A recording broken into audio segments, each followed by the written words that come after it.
Un conseil, si il est passionné, qu'il fonce. Et si on n'est pas passionné, eh ben c'est sûr que ça n'ira pas. Je m'appelle Maëva Arcambourg, j'ai 21 ans, je suis de la Somme et je suis passionnée par l'élevage bovin depuis petite.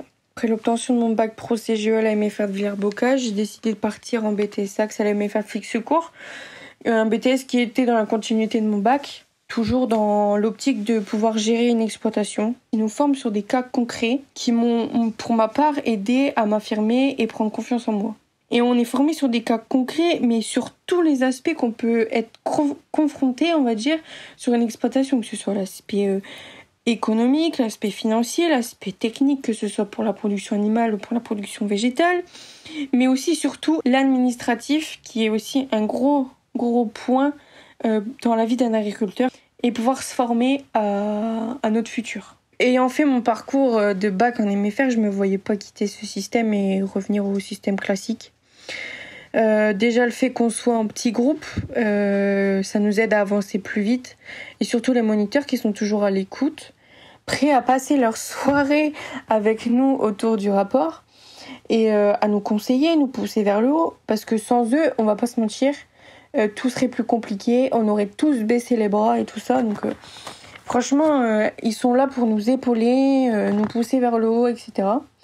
Et surtout l'alternance, en fait, qui est pour moi un gros point et un point important, encore pour moi, quoi, parce que moi, c'est ce que je voulais, c'est ce que je recherchais, c'était d'être sur le terrain, être formé à l'école, mais aussi être formé aussi sur le terrain, parce qu'on voit des cas en école qu'on voit pas forcément sur le terrain, et on voit d'autres cas, en fait.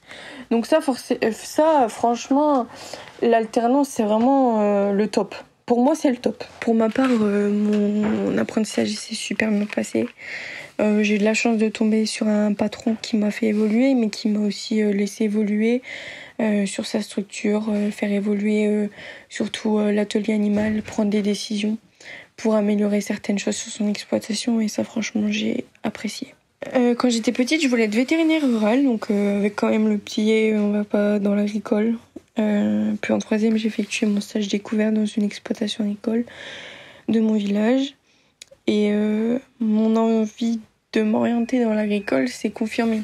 Je suis entre guillemets tombée amoureuse de ce métier. Alors je veux pas vous cacher, ça n'a pas toujours été facile, je l'avoue, hein, en tant que femme dans le milieu agricole. On doit toujours donner 2 fois plus, montrer 2 fois plus que les hommes, mais avec un sourire et une petite ou voire grosse pointe de caractère, on s'affirme et on trouve sa place. Ça, c'est juste le temps de leur prouver les choses. C'est malheureux, mais on doit prouver les choses. J'ai eu l'opportunité d'un entretien avec une coopérative d'insémination. J'ai passé mon entretien et début juillet, en même temps que mes résultats de BTS, j'apprends que je suis embauchée par cette coopérative en tant qu'inséminatrice. J'ai signé mon CDI, j'ai commencé le 19 septembre 2022.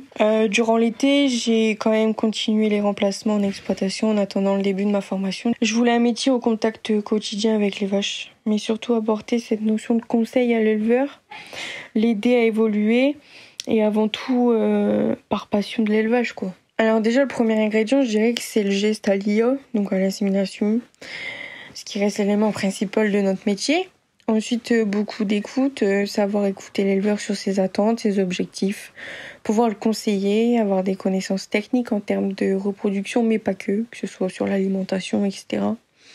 Et savoir être patient et surtout avoir le sourire en toutes circonstances.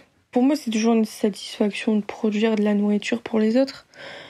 Par contre, c'est toujours beaucoup de pression, si je puis dire. On a toujours envie de produire de la qualité et parfois c'était pas si simple, et y a plein d'éléments à prendre en compte pour produire de la qualité, et mettre tous les éléments alignés, c'est pas toujours si simple. Moi je dis, faut pas s'arrêter aux clichés, et bien au contraire. Il faut montrer que nous les femmes, nous aussi, on a notre place et que l'on sait aussi bien faire, voire mieux que les hommes, et que du coup faut continuer à se battre, à continuer à...